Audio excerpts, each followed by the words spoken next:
ఉత్సాహంగా ఉల్లాసంగా చదువు సాగాలి, గొప్ప గొప్ప ఉద్యోగాలు సాధించాలి. Vignan deemed to be university.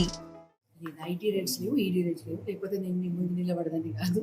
So it's nothing, అట్లా ఏం లేదు. కానీ అప్పుడు ఈడీ రేట్ సంబంధించిన local police station, Warangal police స్టేషన్లో అప్పుడు ఒక అంటే ఎఫ్ఐఆర్ చేయడం జరిగింది. అది కూడా కాళోజీరావు యూనివర్సిటీ నుంచి.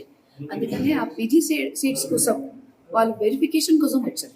పీజీ సీట్స్ 2022లో పోలీస్ ఎఫ్ఐఆర్ చేశారు. ఇప్పుడు 2023లో మనకి ఈడీ రేట్ అయింది. దానికి సంబంధించిన జస్ట్ ఫార్మాలిటీ అది ఒకటి, అంటే మీరు అపియరెన్స్కి రావాలని ఒక నోటీసు.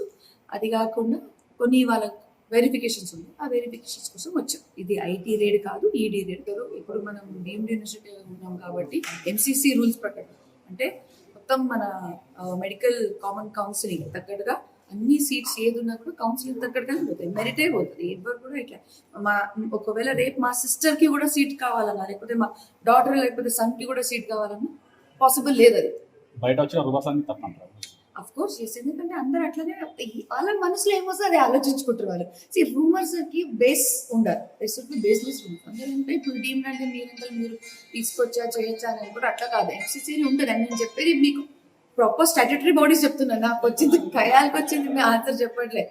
స్టాట్యూటరీ రూల్స్ ఏమున్నాయంటే ఎంసీసీ ద్వారా కౌన్సిలింగ్ ద్వారా అడ్మిషన్స్ అవుతాయి. సో అదే ఫాలో చేస్తాం. ఐటీ రేట్ కాదు, ఈడీ రేట్. నేను చెప్తున్నా అట్లా అంటే మీరందరూ లోపల అలాగే ఉండరు. ఒకవేళ ఐటీ ఈడీ ఉంటే అంత స్ట్రిక్ట్ గా ఉంటుంది.